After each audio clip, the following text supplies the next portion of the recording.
Om Shri Sai Ram, offering my most humble and loving salutations at the lotus feet of our beloved Bhagwan, Sri Satya Sai Baba. Dear brothers and sisters,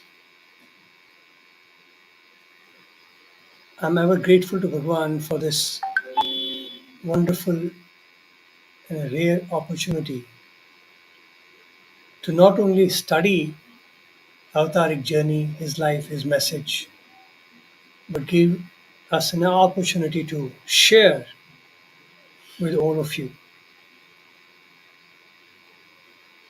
Every evening, every weekend that we spend here is really a boon for all of us.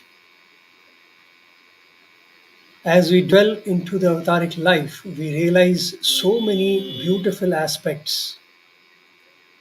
We learn so many new nuances of life that I wish we had known before. In gratitude, we continue this offering, and I hope and pray that His grace and blessings is showered on all of us. So let us begin this evening with our prayer, and I request of you, please join in and we take it forward from there.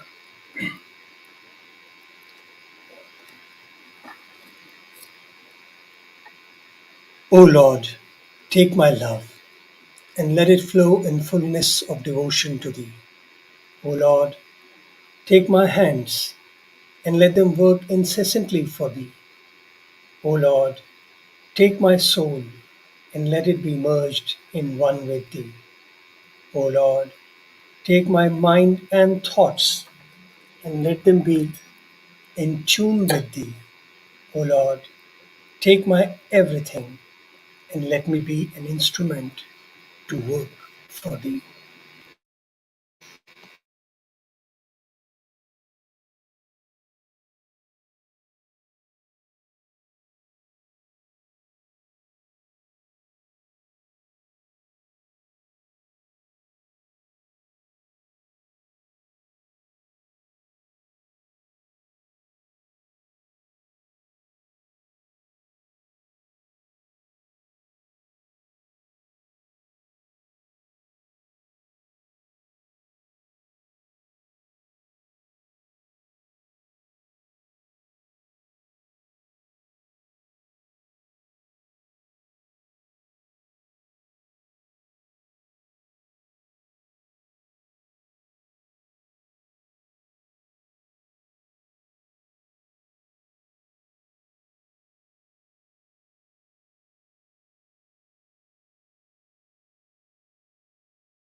Om Shri Sai Ram.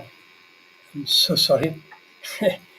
Technology is not in my control, so I believe there was some fluctuation in the net.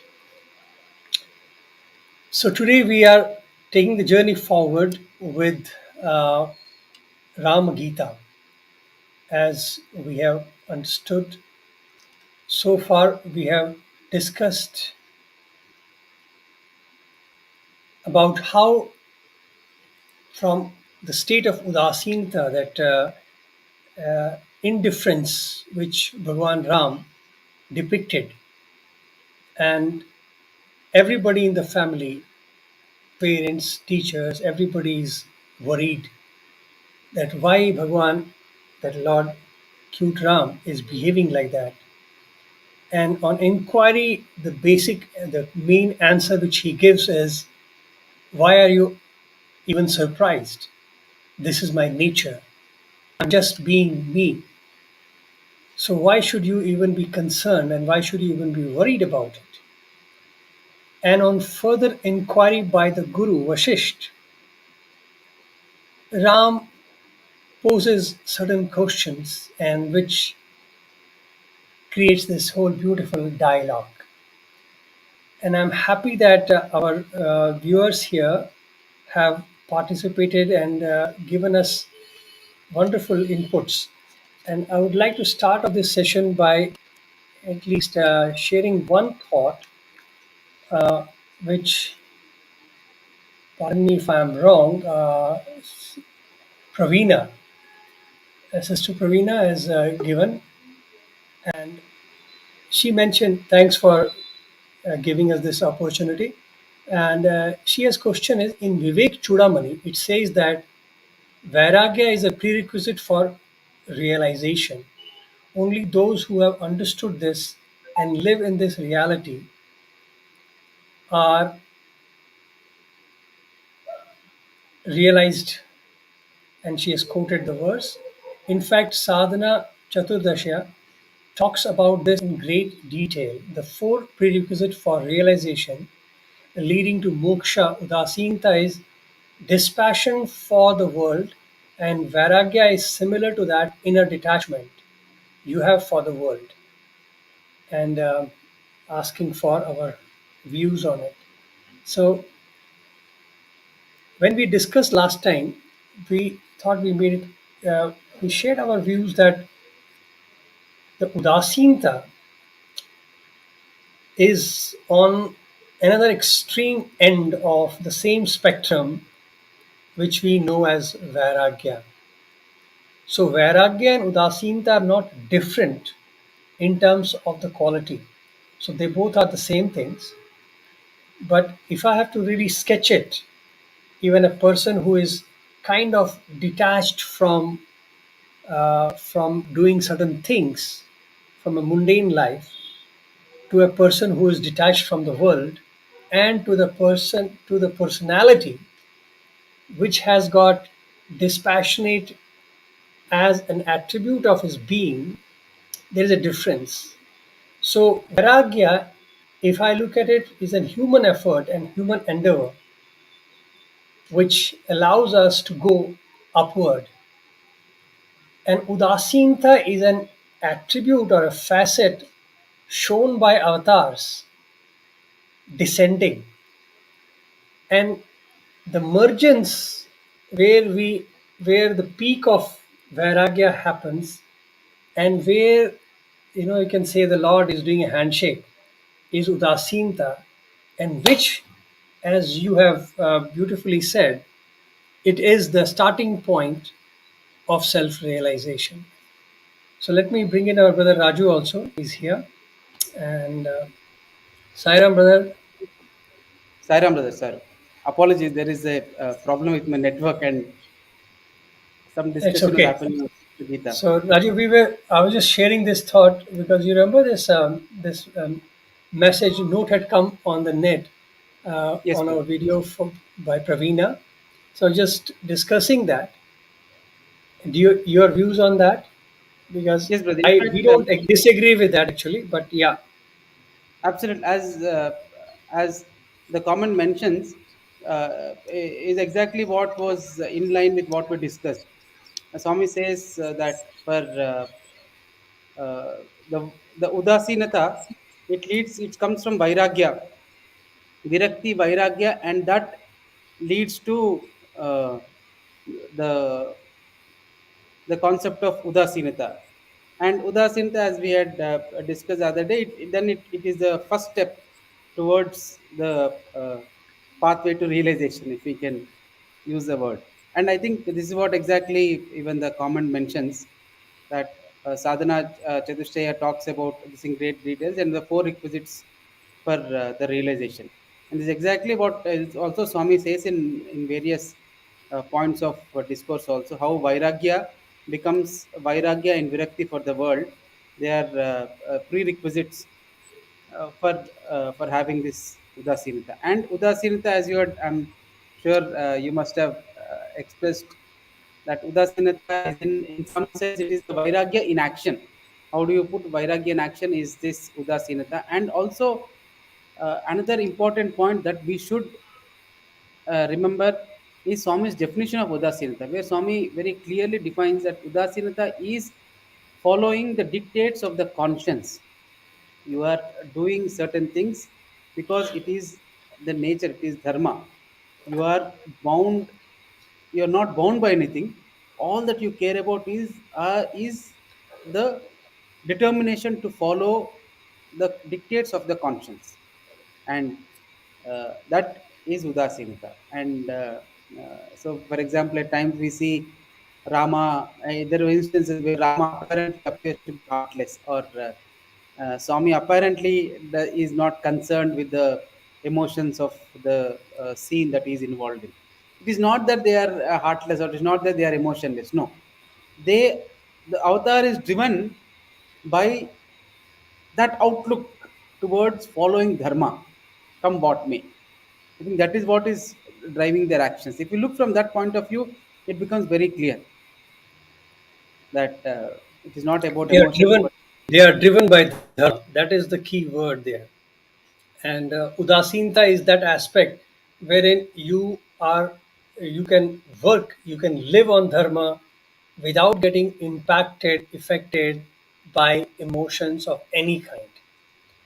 And that is where the description of Ramakrishna Paramahansa was mentioned. That Ramakrishna was one with the Lord Mother, but only thing which he, in a way, had in him, which kept pulling him back, was his dispassionate love for his children, for his students. And that love for his student became his weakness till the end.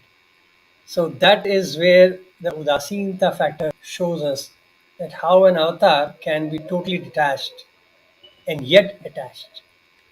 Okay, excellent. So if we are ready, we can go move forward now. And as we were talking about, when Vashisht calls, actually when he goes to meet Ram in his audience. See, this is a very beautiful subject which I would like to really share, Raju, as a how the story would have unfolded when we read Bhagwan's story, and we realize I am just trying to visualize how it must have unfolded. Imagine Ram and his brother sitting in the garden alone, and Vashisht goes there in his audience, and Vashisht says to him in a very fatherly and a guru manner that Ram, you are a prince, you have responsibility, you have parents, and you have blah blah, everybody waiting for you. And why are you behaving in this way? You have a role to play. And Ram turns and questions Guru in this way. And he can you imagine Ram asking these questions to people when he comes back? The Paramatma, the Jivatma, and the Prakriti. What is the interrelationship between these? And I always wonder about Bhagwan that how he used to bring these questions, but not so dramatic way, but in very subtle way in our whole discussions in the Portico. Who is God? How are you different from Jivatma or you are one with him? And what is this Prakriti? What is the interrelationship? Are these three one? Are they distinct entities? If one, how did they become three? And for what purpose? And what is the unifying principle underlying these? How are they united? And what benefit is gained by recognizing them as different and giving up the cognition of the unity? Can you imagine a 15-year-old asking this to a guru also of the caliber of sage Vashisht, who was a Brahmaputra, who was born at the beginning of the creation? A question being asked like that. Raju, let me start with you. So give us your first take on this. How do you Yes, see I this think question? yeah, it's a beautiful interaction. Now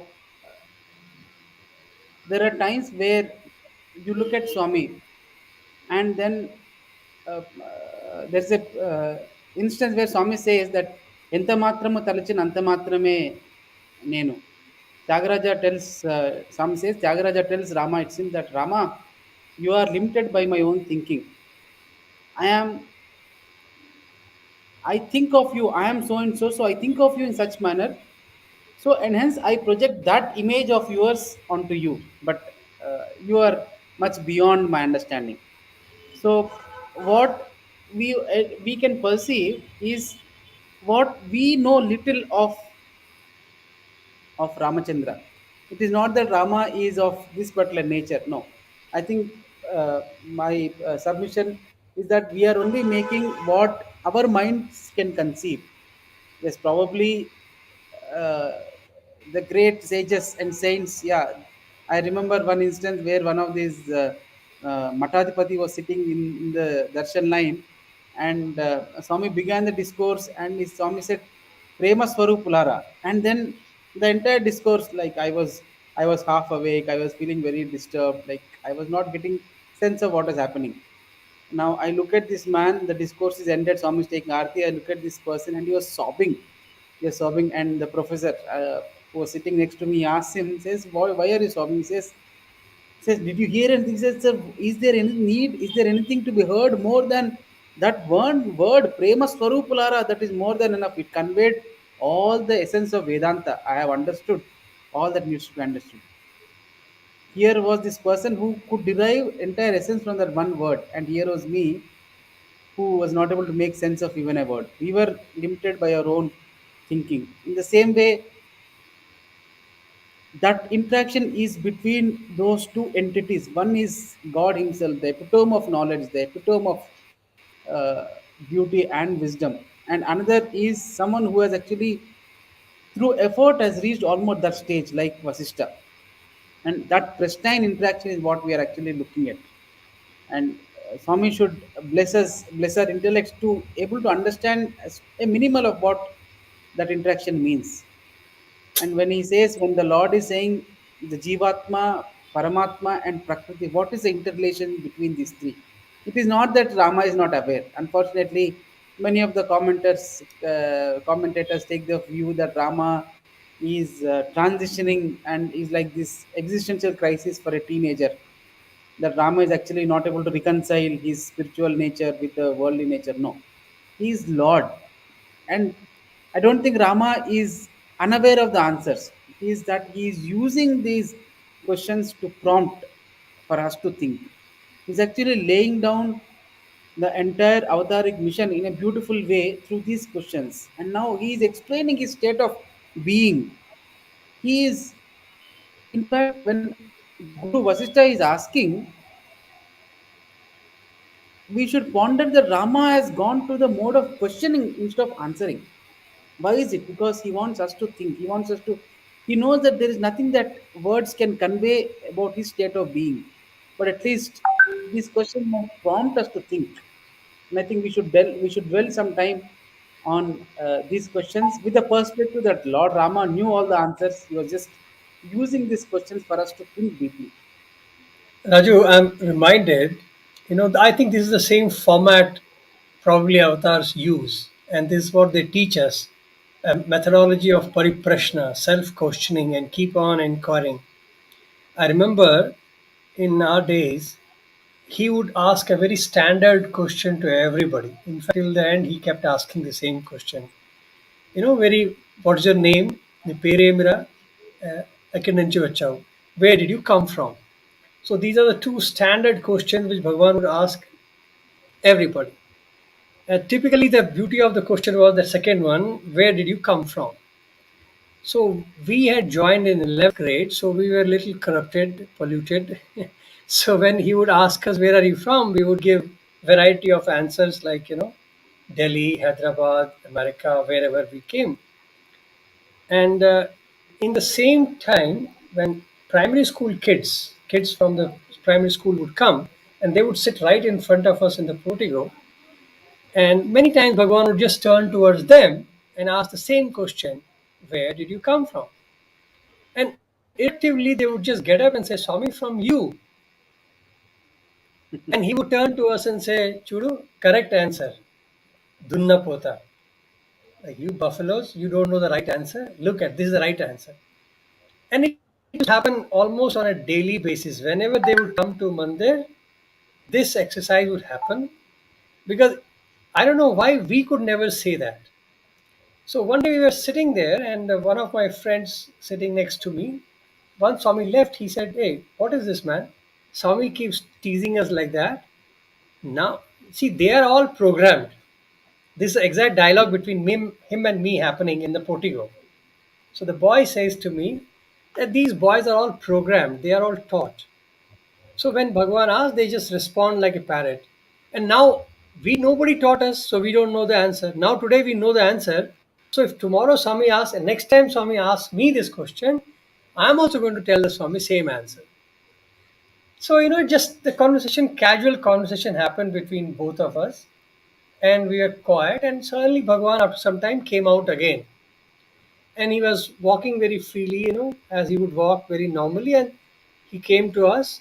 We had literally forgotten this short conversation of ours. Bhagwan stood next to us, and suddenly he looked at the boy and said, Hey, Ekadon, where did you come from? And in the abruptness of Bhagwan asking that question, the boy got up and said, Swami, Hyderabad, Swami. So as soon as the Hyderabad word came out of his mouth, he realized his mistake.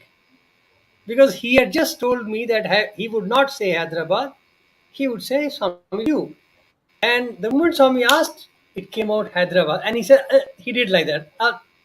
He himself did like that. Because he realized the mistake which he has already made. And Swami said, monkey mind, monkey mind. And he looked at, he pointed, those days there used to be shades in Mandir.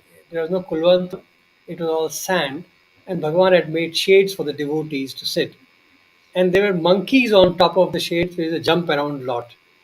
So Swami pointed to the monkey and says, Monkey ra, monkey mind. Not ordinary monkey, mad monkey. Wow. And he laughed. And we were looking at, today I'm thinking about same thing, We can't even pretend in front of Bhagavan that I'm from you. But look at the question. He would have asked that same question to each one of us 100 times. If anybody thinks that Bhagwan Baba did not know the answer, how foolish that would be. But then, how many of us really pause to wonder, to think that why is he asking me so many times the same question? And how many of us have gone to self inquire into the real answer that he wanted us to hear? That Swami, I'm from you. And what does that you mean? As a kid of primary school, I can understand it was a mechanical response. But that response has gone into their heart. So as they will grow up, they would keep on introspecting, they will keep on thinking about that cancer. And hopefully one day the answer will become real to them that I am from you, God. So the Prakriti will understand the origin. The Jivatma will understand the Paramatma. Just by one statement of Bhagavan that where are you from? prompts us back to Jiva Paramatma. So if you look at Bhagwan, his style also was questioning style. But we may not expect that from a 15-year-old questioning a Brahmarishi, Vasisht like that. That he does not want Vasisht even to deviate from his thought process. That don't even make a mistake of thinking of me as an ordinary child and telling me that I have a responsibility as a son and my father is worried and my kingdom is waiting. All nonsense.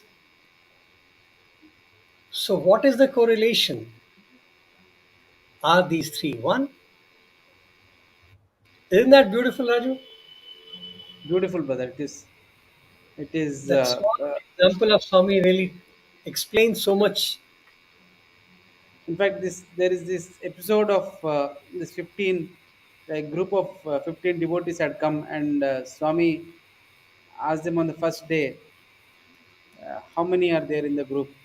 And this group replies, the one person in the group, the leader of the group replied, Swami, there are 15. Swami says, you did not count me. He immediately realized mistake. He said, Swami, yeah, sorry, Swami, it is 16. 15 plus 1. Swami said, ah. And Swami walked away. Next day again, Swami comes to him and says, how many are there? So this person says, he's ready. He knew the answer. So Swami 16. Swami said, what is this? There only one Swami. I am with each one of you. So it is 15 plus 15, 30. He says, he realized it is 30. Next day again, Swami comes to him and says, now how many are there? How many are in the group? This person says, Swami, it is only 30, Swami, as you said, 30. Swami said, how come 30? Everything is one, only one Brahman. Everything is one, the supreme Brahman. And now when the devotee later reflects back, he realizes that Swami is actually using these questions to drive home. The same question was used to drive home a different message at a different point of time. First, he realized it's actually it's a kind of Dvaita where God, the group of devotees are separate and Swami is separate. And then a little evolved form of Dvaita or beginnings of Visishtadvaita where each one has his own form and the devotee becomes immaterial. So it is Swami and devotee for each one. And then it is last one is the Visishtadvaita, the Advaita, where everything is one. It's one and the same. Lord uses question as a tool to chip our minds to that understanding. There's a quote that when the egg breaks from outside, there is noise, but when the Nice. egg breaks from within, there is life. So when that shell of ignorance breaks from within, the understanding that we get is far richer and far deeper. He wouldn't answer you directly, but he would question and make you think. And that is what the avatar has come down to do. I mean, here, Rama is using the context of this entire drama that he has gone aloof, and he is pushing Vasishtha to realize that hey, my mission is beginning, and know that who I am. And he's setting the stage with this question that it is not that he is not aware. In fact, he is telling him that you are dragging me down from that level to this mundane level of kingdoms, mundane level of forests and armies and enemies. Know who I am. And now, once you know that realization, that you know that yes, he is so and so, it is also, in fact, if we ponder a little deeply, brother, I think that another thought comes to my mind that the fact that Vasishtha approaches Ramachandra and is venturing to ask Rama itself shows that there is an essence of uh, low faith, or maybe that that he did not, probably the Maya covered him up, or he was pretending that Maya covered him, but yet he ventured to come and ask Rama. Probably in the bigger scheme of things, this is Rama's will, the Lord's will for the entire world to have this beautiful Vasishtha Gita to be understood by all.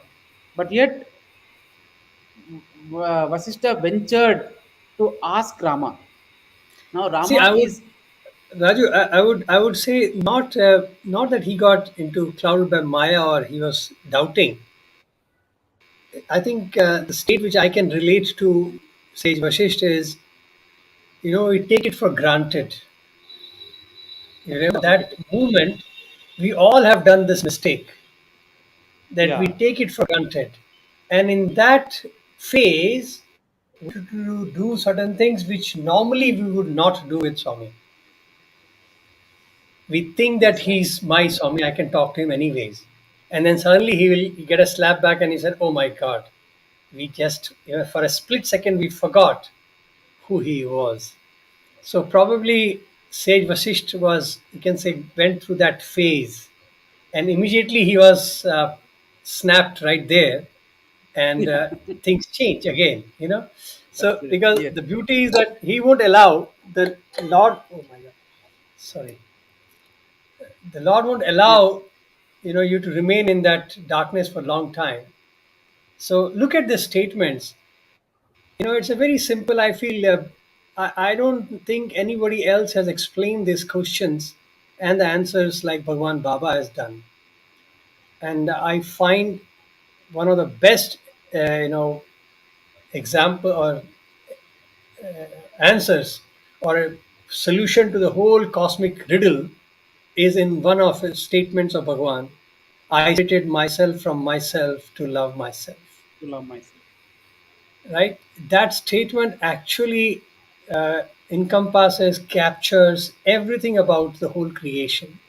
So when you talk about Paramatma, Jivatma, and Prakriti, that nature, these three becomes one right there from the essence of Mahat Tattva. When that Tattva vibrated, it got the identity of Aham, which we call Paramatma. And that Paramatma vibrated into three frequencies, and we got Jivatma. The projection of Jivatma and Paramatma is your Prakriti. So the essence is same. And only when you understand and remain in that undying unity, you remain in the bliss. And the last, which he has pointedly asked the Guru, says, what benefit is gained by recognizing them as different and giving up the cognitive of unity? So, at what cost do you want me to forget this unity and treat them as separate? In fact, I'm supposed to be living like that. And I remember Bhagwan saying this, that I want all my students to be self realized, then go to work, then go to do business, then do marriage, then do whatever you want to live in life. What is the point of attaining realization at the end of your life when you can't even enjoy that state of being? So I feel this last ending which he has punched Vashishta with that why should I give up the unity?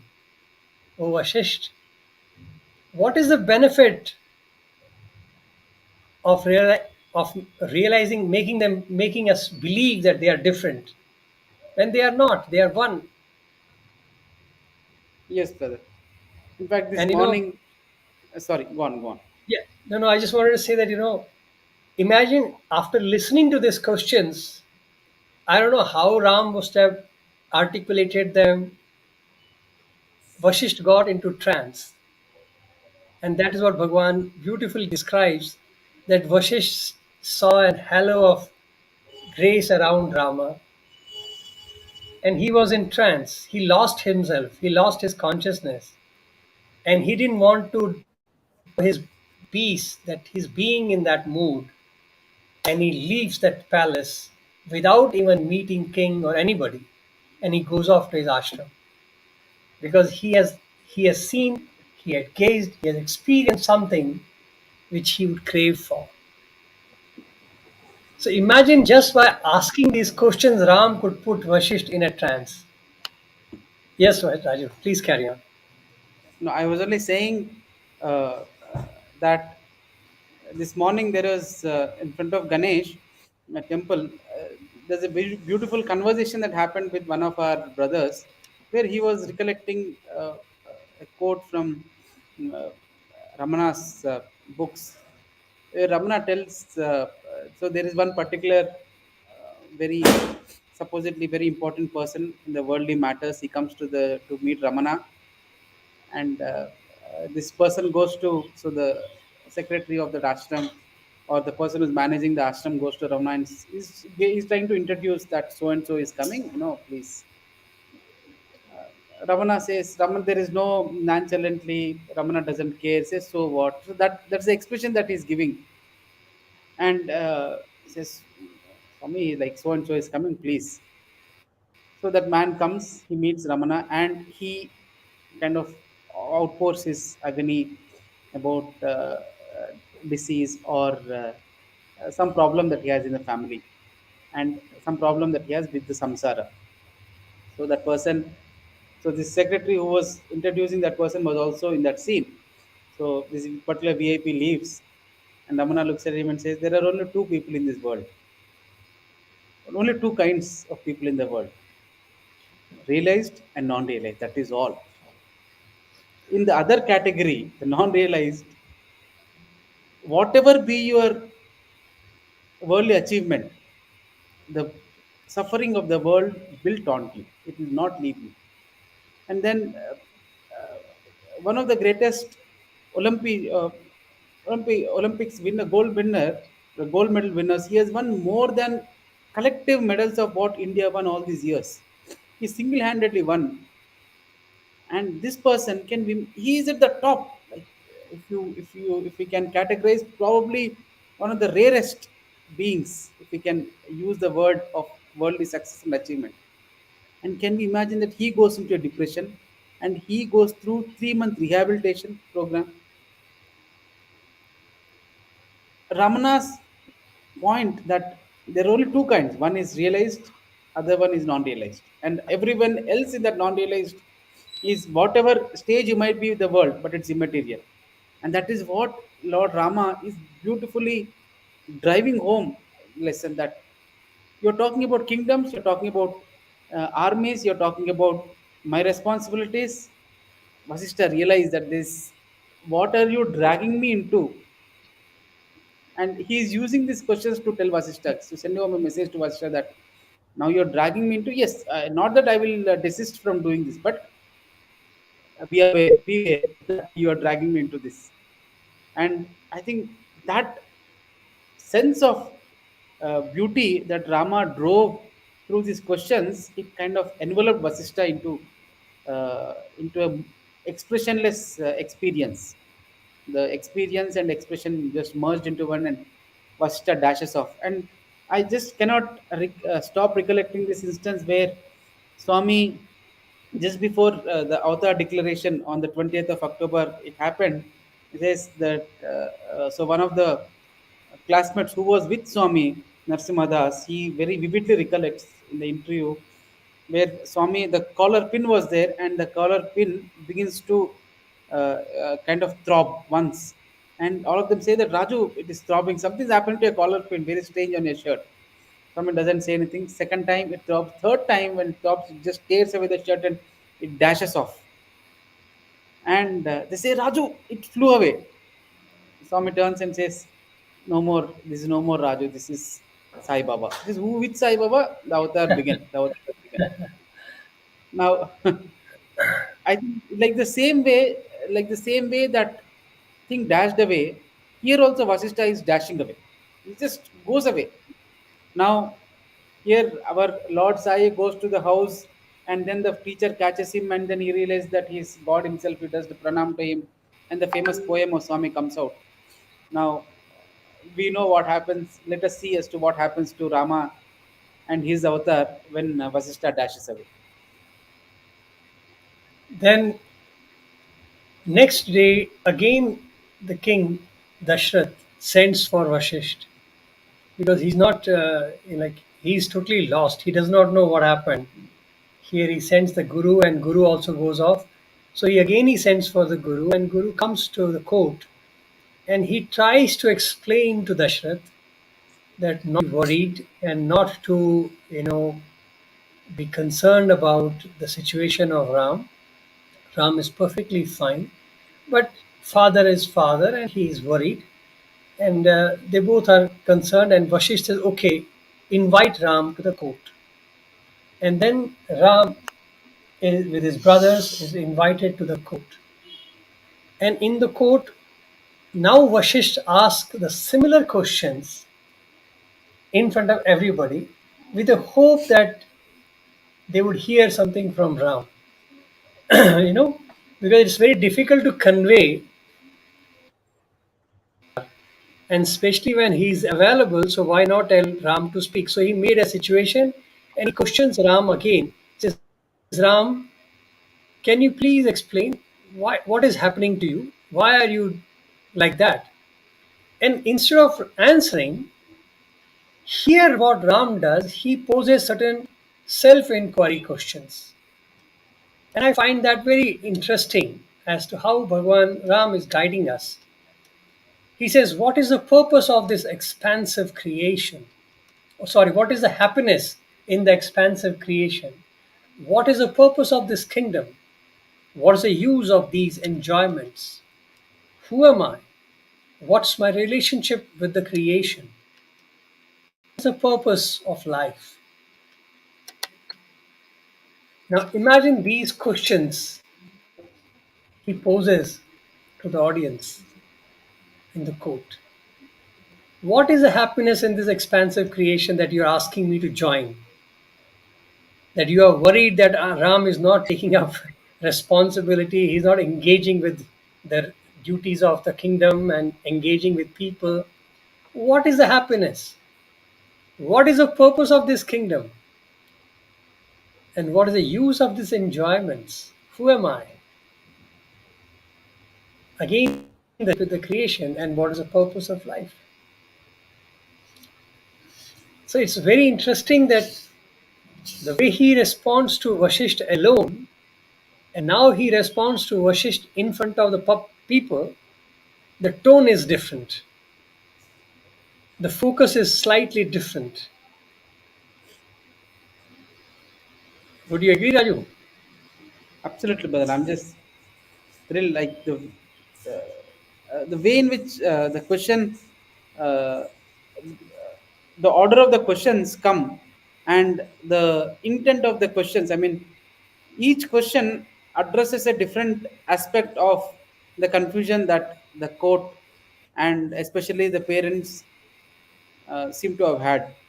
So he begins with an entire expansive creation, then comes down to kingdom, and then comes down to his own self, from that samishti to from srishti to samishti to vyakti, and he's then finally saying what exactly is the purpose of life. It is not that Rama is not aware of these answers, but he is, in fact, guiding not just now, not just Vasishta, but also in some sense Dashratha and the entire court that to think in this manner. Now, analyze yourself in this way. And he knew the answers, and Vasishta also knew the answers. Now, here is this apparently an old man, Vasishta, who is with this knowledge, and on the other side is this physical at a physical level with this 15-year-old boy who is also with this knowledge, and both of them are free from suffering, both of them are free from, in some sense, from the bondage of the world, but the father and the court is not yet. So it's a very powerful, even to visualize a very powerful scene. You might be the king, you might be the best of the advisors to the king, you might be ruling the largest kingdom in the world, does not matter. You might be old, you might be young, age does not matter. Rama is just 15 years, Vashta is what that time probably ageless, very old age.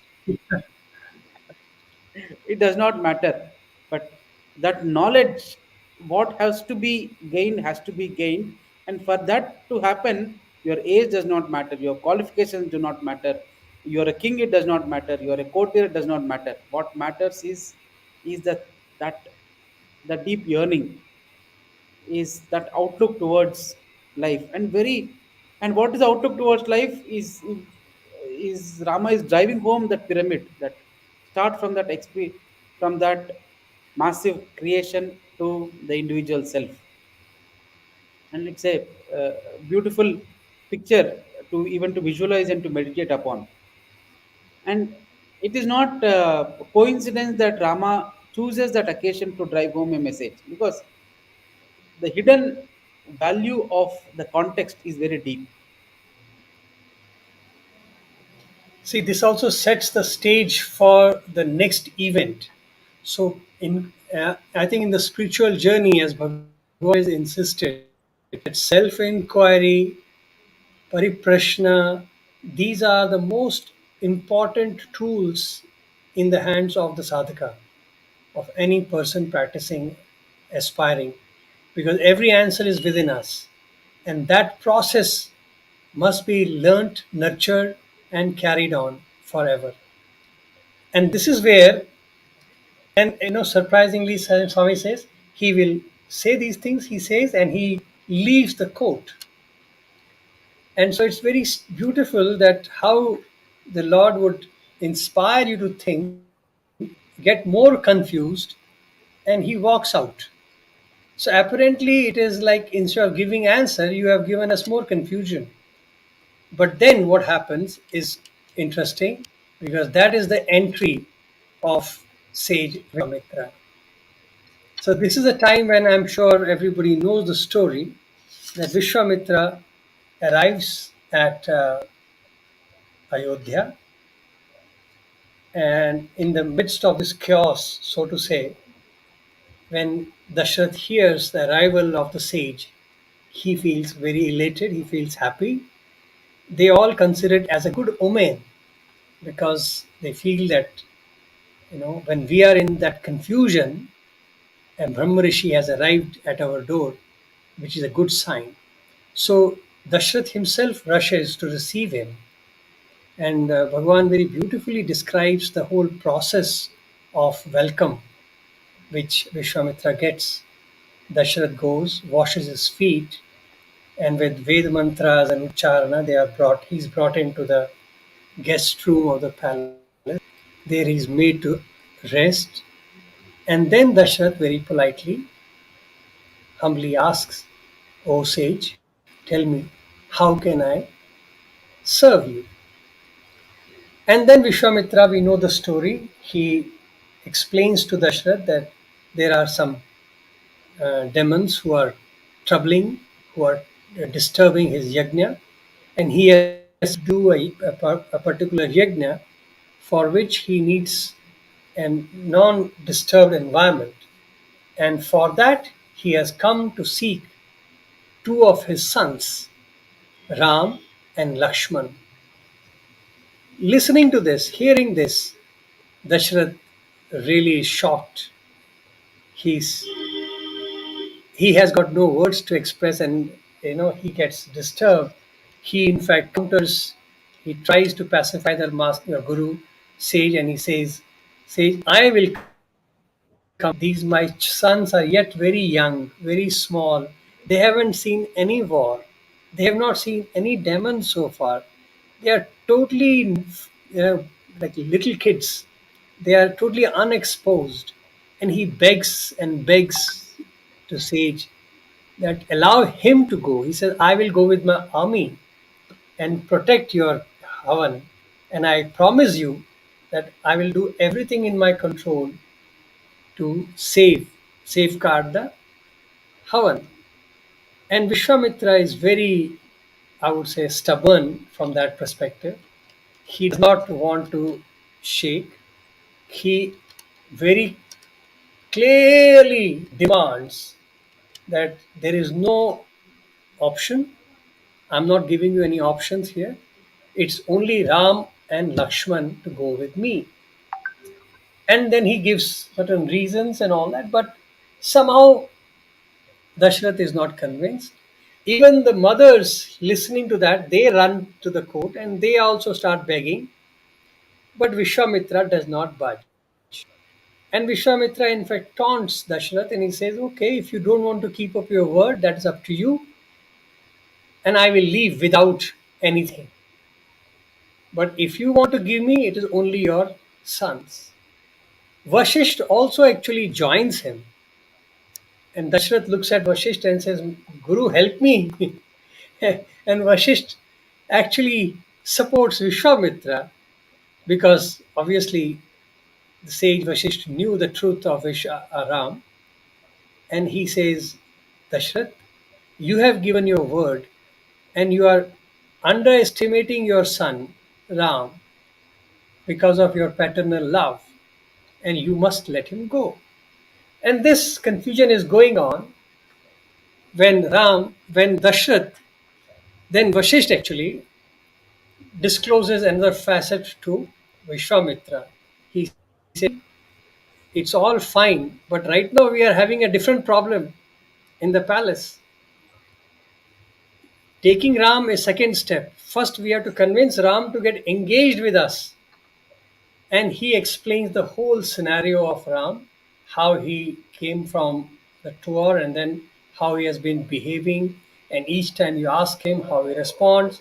So Vishwamitra was given a full story about Ram's state of being at that moment. And Vishwamitra goes on to declare that you all are foolish. Vishwamitra is in that mood. And he says, you don't understand. He's avatar.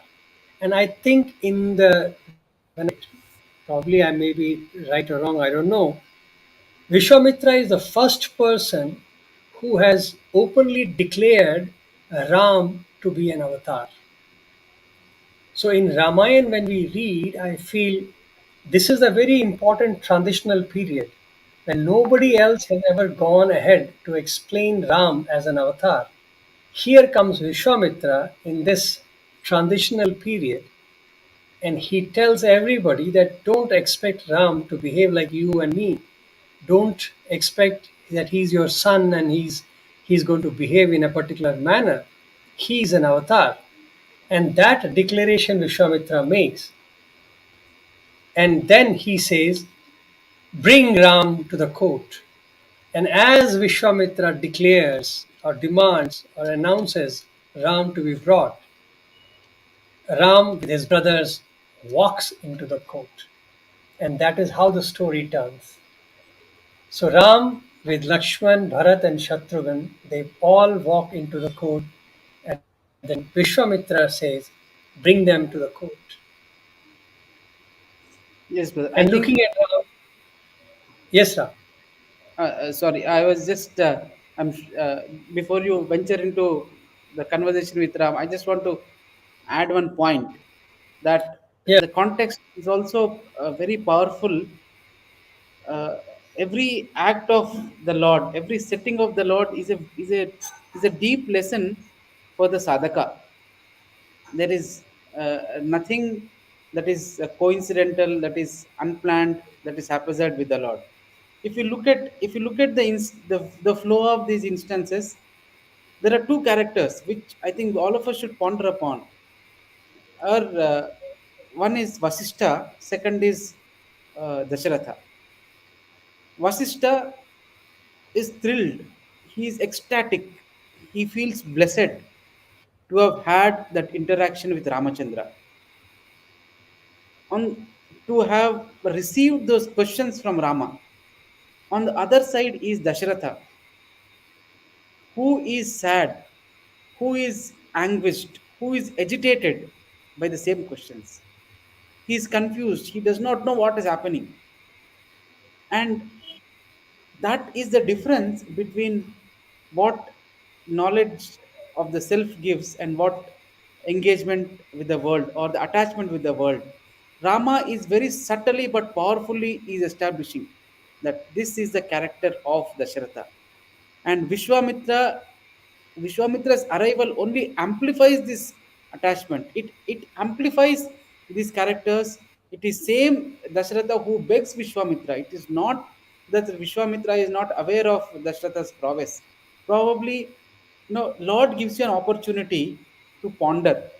So Swami comes and talks to us. Swami gives something. It is up to each one of us as to how do we receive it. I remember once Swami had come and Swami gave an apple to one to one student and one professor. Like Swami just throwing. So particular Swami threw one apple to student and one apple to the professor. And this professor, who being is a very beloved professor, who has a deep spiritual outlook towards Swami, and this boy Swami used to talk to him regularly.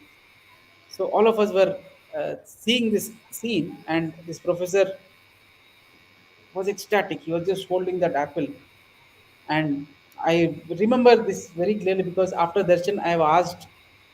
Somehow I ended up meeting these two people. So I asked this brother of ours as to what is it that Swami gave you? Why is it that Swami gave you, or what is it that Swami gave you? So this boy tells, I was a bit hungry in the morning. I did not have breakfast, so Swami gave me this apple. Like, wow, good. Oh, nice. And now this professor is crossing my way. I tell him that, sir, you are very lucky. Swami gave you apple. He says, Array, you don't realize. No, this apple is not just the apple that what you see. It is the phala of my meditation. I have been doing a certain yogic practice. So, as a reward, Swami gave me this apple, and I know that, and he tells me, and I remember this brother, he was actually biting that apple and the seed. If you were just coming out of Kulwanthal, this is happening.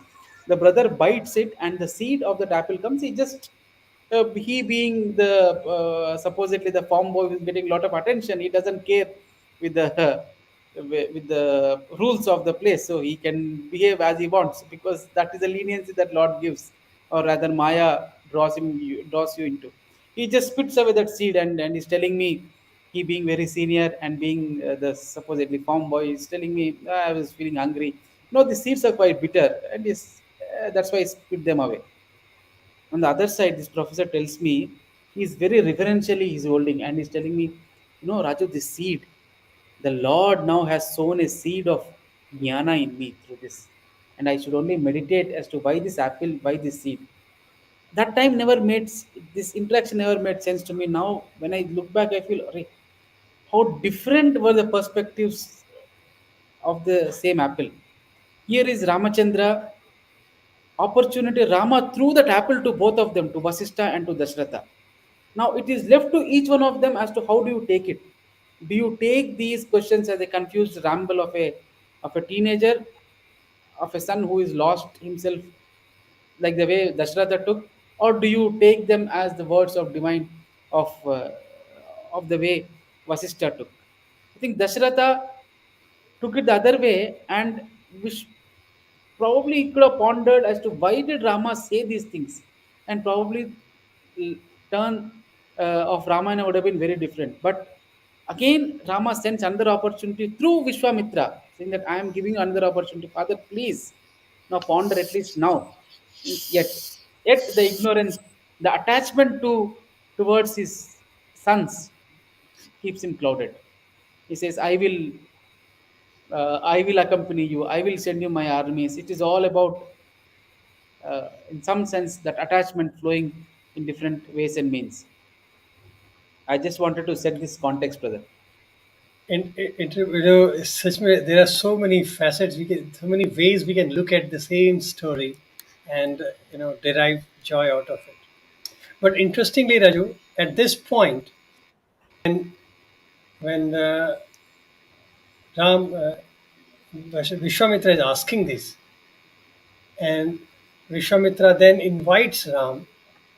In fact, he is the one who actually asks Ram, not questions him, that, hey Ram, explain your state of being, why you are the way you are, who are you, and explain that. Why this indifference from the world? Why this seclusion? Why you are behaving in this manner? And for that, then Lord Ram goes on to explain. And look at the way he explains. I've just captured a few important parts of Bhagwan Ram's statements. As people get attracted towards mirage, foolish people get attracted towards the world. So it's a very blunt statement he starts with. As wanderer loses interest in the place traveled, so have I lost interest in the objective world through contemplation on it. Raju, I find this a very interesting, statement by Lord Ram. The first one, I'm sure, it's a very simple, at least to our eyes. Okay, we get attracted towards mirage. Foolish people get attracted towards world. So here he's setting up the whole straight tone. But the second line is very interesting. He's saying, as a wanderer, and I like this simile because when you travel to a place, you have seen it once, you have seen it twice, then obviously you don't have the same interest to go and see the same thing again. So have I lost interest in the objective world through contemplation on it. And here he says, when I contemplate on that objective world, he loses interest in the world. And I'm actually reminded of Bhagavad Gita's that verse. You remember?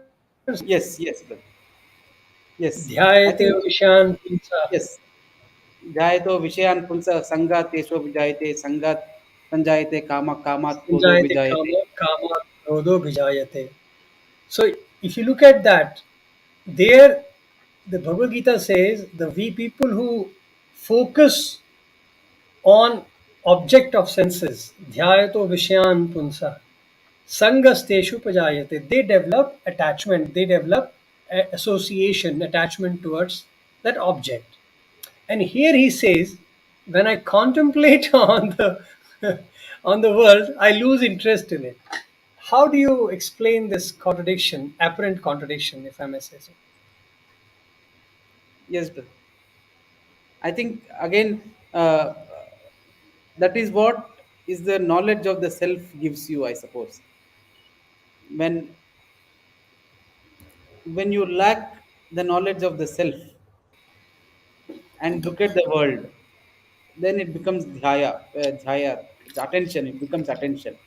And from that begins the entire tree of destruction. Jayato Vishayat Punsaha, Sangat Tesho Pujayate, then from that comes Sanjayate Kamat, Kamat Krodho Pujayate, Krodhat Bhavati Samoha, Samoha Smriti Vibrama, and Smriti Bhramshat Buddhinasho Pranashyati. Buddhinashvat pranashyati. From all this begins with the dhyayat, that attention. Now it is the same act, but with the knowledge of the self, one becomes contemplation, another becomes attention. With the ignorance of the self, it gives you attention. So if if me, without the knowledge of the self, when I look at the world, I get attracted. And Rama very beautifully uses the word is so simple, because every word of the Lord is so beautiful. He says it's a easy. Why is he using the word traveler? He could have used any other simile, but he says everyone. As Swami, so many times Swami says this phrase that you are a traveler. You come here, you stay, and you go back. Again, you come, you stay, you go back. So this is not your destination. It is just a pit stop. That like the traveler who goes around towards a destination, he's traveling. So each one of us are in travel, and but yet the one with the knowledge of the self, now what does he do when he travel or when he contemplates? He realizes how ephemeral are these things. But a person of ignorance, he gets drawn to it. Now, same individual with two different sets of tools derives completely different results. So one, the seeds of destructions begin. Jayata Vishayat Pulsa, that Kama, Krodha, then last Buddhinasho, Pranashyati, he gets destroyed. Here, through that contemplation, Vairagya comes up and Udasinata and the entire ladder of Atmagyan the great enters. joy.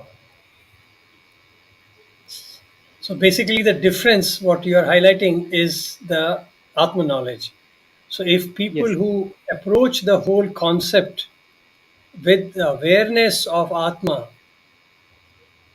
And then the contemplation would give the positive results. And if that Atmic awareness is not there behind our action, then the same act can be a trap. Hey, it sounds like beautiful. So basically, is that the key example, right? So if you knowledge, then it'll unlock that worldly lock. But if you are not using the Atmic knowledge, then it will trap you. The same act will trap you. So the contemplation which we are talking here is only when Ram, with that Atmic awareness, could contemplate, he further lost interest and he became different. And if we also use the same thing with an Atmic knowledge, then the contemplation would work.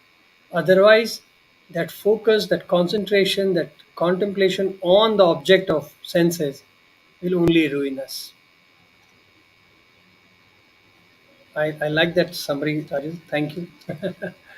Let's look at other things.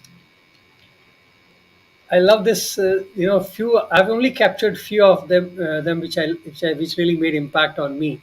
So like khachri, khachar they call donkey. Khachri is the female donkey.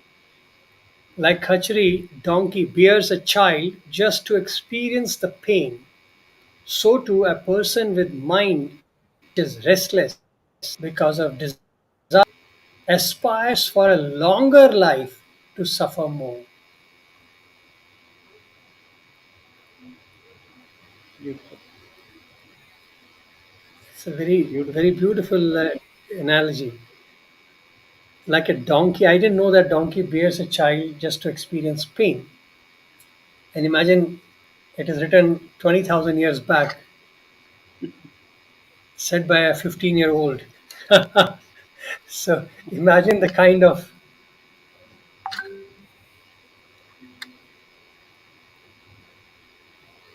right? Beautiful.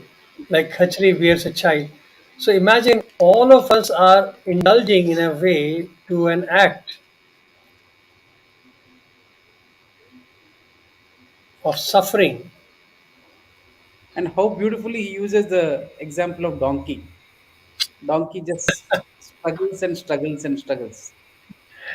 That is such a strange thing. Look at the next one. The cat patiently stares at a rat, so death keeps staring at age.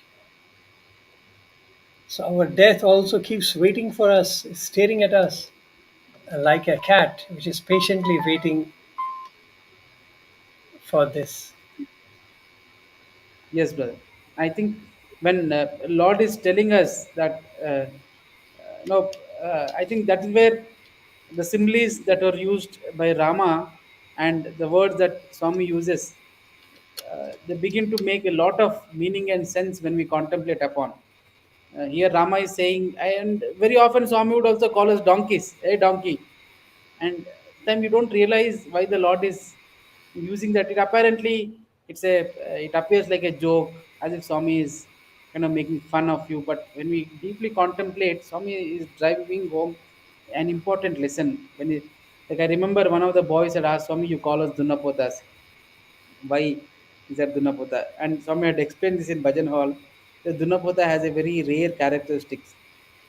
In Telugu, there's a saying that even if it rains like hell, even like you take as if the Brahma is holding a pot and is pouring it down, Kundapota, like the way, imagine a pot is being emptied. Even if that happens, a Dunapota, a buffalo, he buffalo would not move. If it becomes on the road, it does not move. Come what may. So, and he said, see, like the same way, I keep telling you the same message day in and day out, day in and day out. In spite of that, you remain where you are. I was that time all of us laughed, but now when we think back, oh my God, Swami was very subtly but powerfully was telling us that you are where you are, in spite of all my promptings. And now Lord Rama is calling all of us donkeys, that we get into the world only to struggle to suffer. And that is exactly what even Buddha says, that uh, dukkha jati puna puna. As he opens his eyes after realization, he says, "Ekaraka getto, see who is the one who created this body." Then he says, I am in search of that person." And he ends that entire thing saying, "Dukkha jati puna puna, dukkha jati puna puna." It is only, I realize, it only gives suffering again and again, again and again, again and again. Just like what Rama is telling us here, that like a donkey, we enter this world to suffer. And also look at the way, the simile that Swami uses, of cat and rat. Uh, uh, Cat has a very unique characteristic, that when it sets its eyes upon something, it would not leave. Like, we used to have the problem of rats even in our house. So my grandmother had got a cat some time ago, and she would tell me the stories that if a cat spots a rat, it would wait patiently, sometimes even for days. It would literally do a Ricky of the way in which this rat moves through those places, and it would wait of the opportune moment to pounce. And my grandmother would often wonder, like she would be sweeping the floor, and this cat would be waiting in particular moment. And there will be nothing actually, but actually in the, probably in its calculation, it is making that calculation when to jump, what time would the rat cross that particular hole. So very similar, death patiently, it does not give up. It just waits for us Interesting. to be vulnerable. See about the suffering, and then I think Ram also has explained. Let us put that slide for you, it will be nice. So he explains about the cause of suffering and the sign of foolishness to think that age and wealth is constant and permanent. So, first sign, the suffering is that foolishness of ours to think that age and wealth is constant and permanent. Look at the two things which he is highlighting very specifically: age and wealth. Absolutely. Because this is where we are all trapped, right? We want to everything to keep the growth, growing age, away from us. People do operations and exercises and so many things, and then we kill ourselves working to accumulate wealth. So these are two things which we are always after, and, and this is where the point of equation comes. But look at what happens to these things when Lord Rama explains further. Like a handful of dust can dirty the gems and ornamentation, so the wealth and money can disillusion or spoil the good, noble, and valorous people. So it's another very powerful and a very, I would say, cautious statement that a noble, good people can be spoiled by a handful of, dirty gems and ornamentation. Can you imagine the wealth and money has that effect? So even though it is so important in our life, but to give it an undue importance, even the valorous, the noble, and the good people can get harmed, can be harmed. And he goes on to explain, oh my God, this statement actually is very, it just creeps me out. If a poisonous creeper is preserved, it can only give death. Similarly, preserving money and wealth will ultimately lead to complete destruction.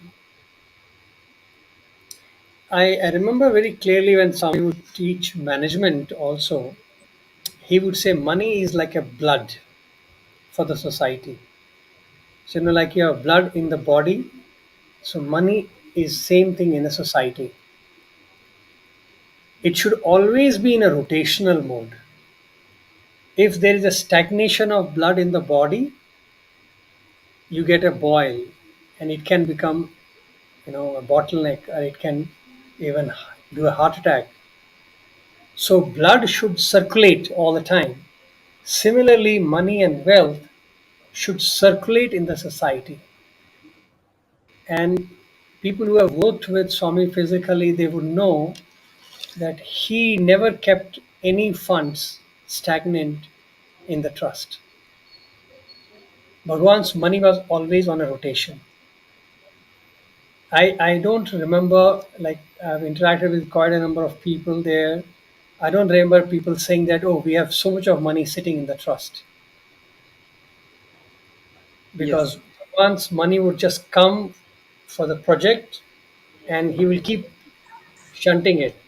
So, and he never allowed even us to have a kind of a foundation or trust, because his intent was that when you have activity, money will come, use it, and keep rotating.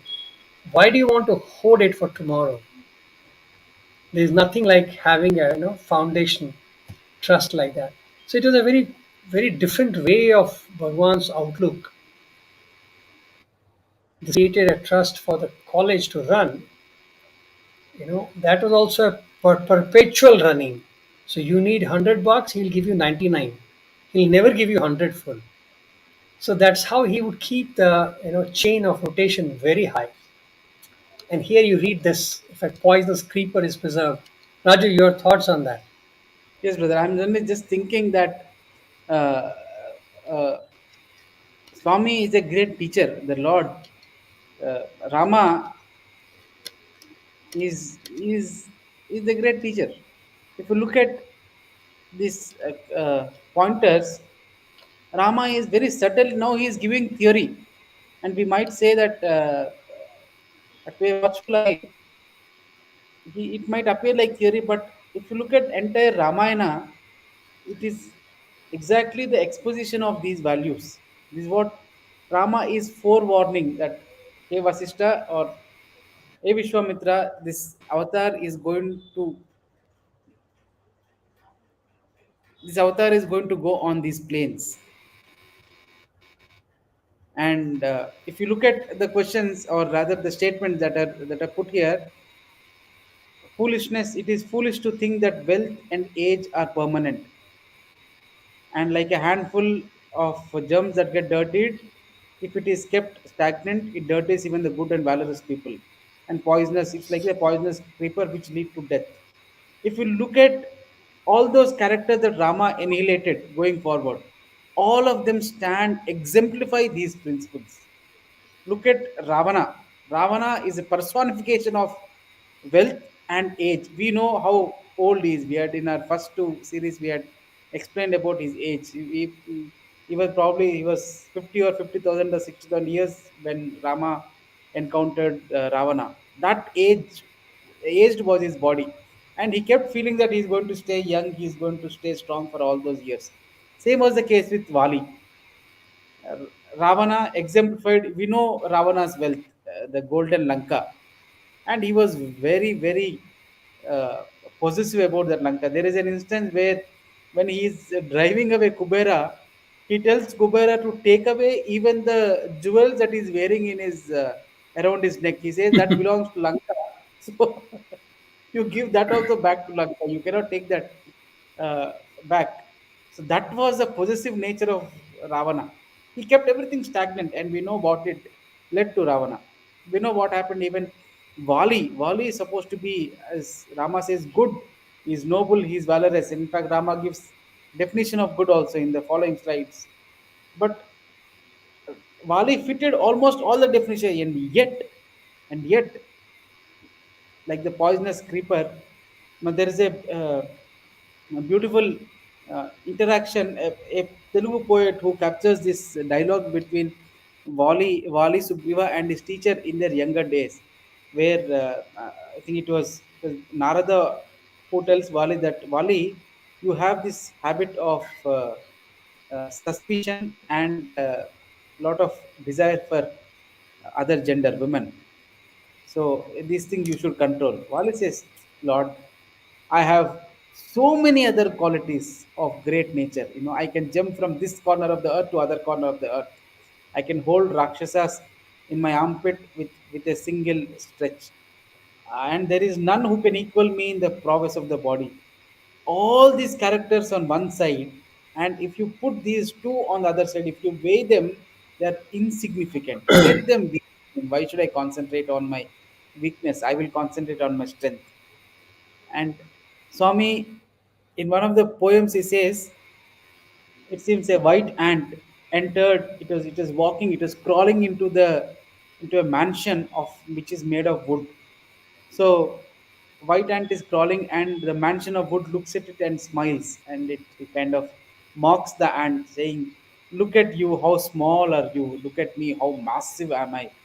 It is made of wood. That white ant looks at that massive wood mansion. Is in this entire thing. Swami explains in 4 lines, and it walks in and says, "In matter of months, that entire mansion of wood came crashing down, because one white ant came and it ate away, it multiplied and ate away." So same was the case with Vali. Same was the case with Ravana. One quality of excessive desire of Ravana and jealousy of Ravana. One quality of suspicion of Vali and excessive desire for other gender of Vali. They literally burned them away into nothingness. And Rama is very subtly hinting to us that here is the theory, and now in my lifetime I'll show you the practical examples of these principles. Be watchful. And Rama had shown all of us. He just showed those characters who lived this and perished. Wonderful. Actually, here he has also explained to us who are the good noble people. Because Ram goes on to explain who is a good person. See, when we talk about that, good people will get carried, can get because of and age. Who is a good person? So there are three characteristics rare of good people. First, a person with wealth is not criticized or condemned by people. So people who make money should not be criticized or condemned by other people. That is the first characteristics of a good person. Second, being valorous and able, yet never indulge in self praise. So people who do not, you know, do the self boasting, even though they are capable, they are able, they are valorous. That is the second point. And the third, very interesting, being the master or superior and still show equal respect to all servants or the common population. So when these three categories, context which Lord Ram is talking about, from wealth and age, he defines good people, the three rare characteristics. Raju, your thoughts. Yes, brother. In fact, the Swami in one of the poems he says, uh, "యుగధర్మ పద్ధతులు విగలితమై ఉండ నయమార్గంన త్రిప్పు నడుపు కొరకు." In that same poem he says, uh, "భాష్యార్థ గోప్యములు తెలుపు కొరకు కాల సందిగ్ధ విగ్రహ సూక్తులయ్యుంట భాష్యార్థ గోప్యములు తెలుపు కొరకు." In the flow of time, words that have lost meaning and they have become like shilas, like lifeless idols, I have come to breathe meaning into those uh, sentences, to those words. So Lord Rama gave a definition which is of good people of that time. And Swami, if we come to Swami's discourses, Swami gives a beautiful, very simple definition of good people in a very similar fashion. Swami talks about, he says, what is the difference between good person and a great person? He says, very profound distinction. He says, great person is one who sees human in divine. Who sees human in divine, he is a great person. But who is a good person? Ram says, who sees divine in human is a good person. Who is able to see God in man is a good person. Who sees man in God is a great person. I remember I was quite intrigued with this definition until I chanced upon one interview where supposedly a person of great achievement but with rational mind, he is analyzing the character of Rama, and he looks at Rama completely as a human being. He is explaining the emotions that Rama would have gone through. He is explaining the war strategies that Rama has used. He is explaining the hesitation that Rama would have had taking Lakshmana, because he feels that both Lakshmana and Sita are of the same age, so things might go out of way. He is explaining about the fears that Rama would have had when the hordes of these Rakshasas walking. And I heard this, I was quite disturbed. I was feeling that he is looking at a man in Rama. And then I showed this to my grandmother, who is like 90 years old. So she heard like first few sentences and she says, ayo, what is she's an illiterate, she does not know English. She's just hearing to him speaking Telugu, not advanced like that particular person, not a great individual in our definition of the world. But she just folded her hand and says, it is Rama, it is Bhagavan, it is Paramatma himself. All these hordes of Rakshasas are like flies coming to fire. These doubts that this fellow is talking about, Rama is having about Lakshmana, is actually are his own doubts. For him, what? It is every creation is same. With a snap of finger, he could make Hanuman fly. With a snap of finger, he could make sea come out of. He could make the sea Raja come out and pay obeisance. For that Rama, what is all this? This is all foolish mind. I was struck so deeply, and at the end, she ends with saying, "But this is also Maya of the Lord. It is Rama speaking through this person for each of us, cautioning. It is Rama only speaking. I should not criticize him." I was so struck with this incident that this definition of Swami came to life to me. Now, here is one person who is looking at Rama as a man, as a human, is and world calls him great. But here is this old woman, 90 years. She is looking at the person who is criticizing Rama as God himself and says, this is Rama playing a drama through this person. Let us not criticize. I think Beautiful. Swami uses the word good people and great people to draw home this particular distinction. And Rama is also telling us that if you are being wealthy, nobody should be criticizing you. If you are valorous, you should not involve in self praise. So, and beautifully, all these lines correlate to one or the other person in Ramayana. It looks as if Rama is talking about one particular character in mind, and he says, "Okay, I'm going to meet this fellow called Ravana," and he exemplifies this. So he talks about this particular one sentence. It apparently looks like that, but the Lord has his ways and means. Ramayana is actually the whole story, individual perspective or from a values perspective, they all merge because everybody personified certain values and characters.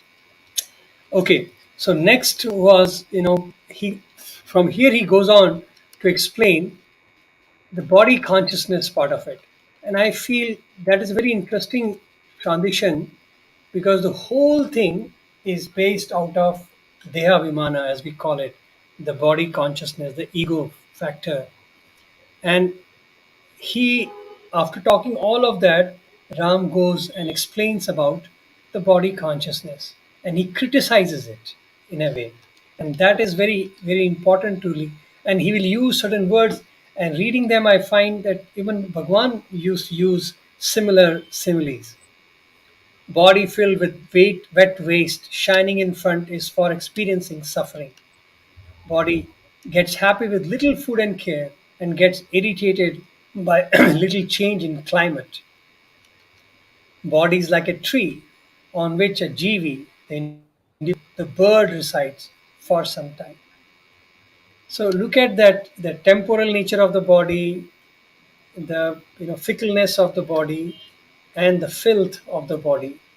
So imagine how he criticizes the body consciousness part of it. So for us who are entangled into this body consciousness or body feeling that I am the body and body is important, look how he actually, you know, guides us to deflate. And I feel Bhagwan also has done the similar thing. He would keep giving us examples Raju, any thoughts, any memories of that? Yes, brother. There are so many uh, instances which come to our mind. Like Swami would say, uh, I remember one of my classmate was sitting, and he wanted to get up to ease himself.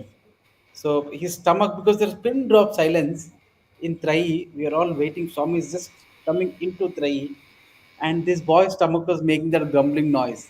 And unfortunately, he was little uh, fat, and the noises were too loud. So all of us actually could hear his stomach, that grumble in the stomach. Grrr, that sound comes, and all of us look at him. Swami is just entering from the round hall into the main hall, and he was sitting in the prominent, the first few lines, in fact the second line. And warden was looking very seriously at him and is saying, like, do you have any problem, go. So, but this boy would lose that opportunity to do path seva to Swami. So during this conversation, Swami entered, and this boy's stomach again made that noise. That it's actually, there's some unsettling thing that's happening in his stomach. So all of us looked at him, and then Swami caught that, and Swami gave a beautiful smile, that mischievous smile, and said, "Body, ra, body has all these problems. Now you want, you want to, it wants to urinate once, it wants to eject out of shit once, it wants to eat, it wants to look. This is a problem of problems of the body.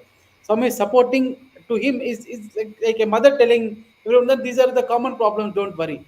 But in that pretext, he was actually driving home a very important lesson to all of us. And same thing is being done by Ramachandra. And I'm sure when we ask Swami about Swami walking again, or Swami repairing his body, Swami would use all these similes. What is there? This is just an instrument.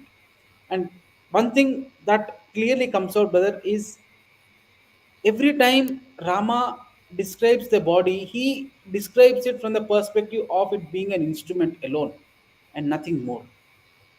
And Swami also does the same thing. He would never allow, like I remember once one of the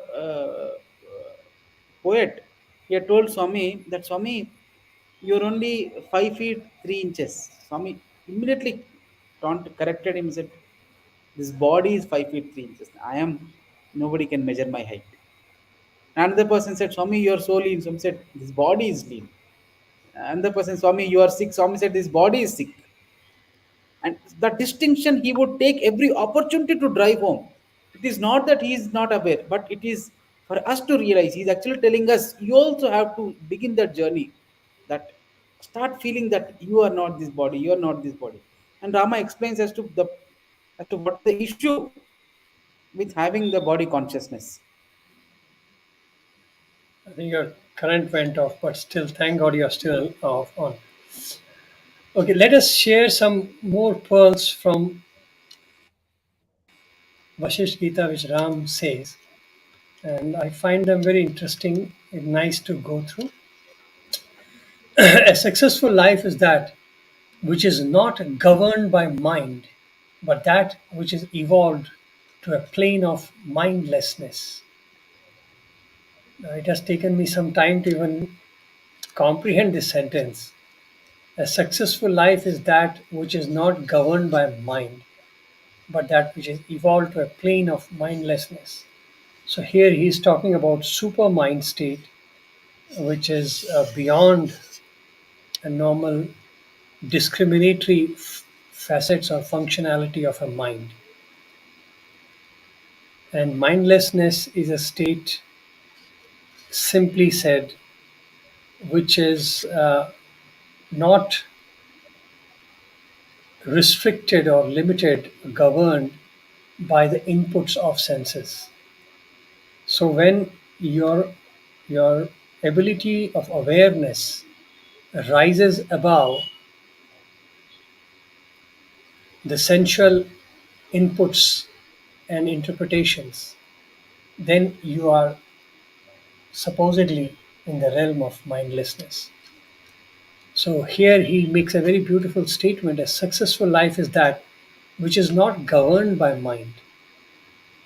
So here we are struggling all our life so that ourselves with pure best mind.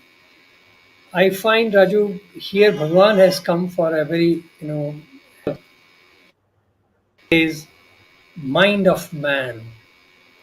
So in the mind also he says at least have the mind of man and not of animal. So this full statement he makes is be aware that you have a mind of man and not of animal.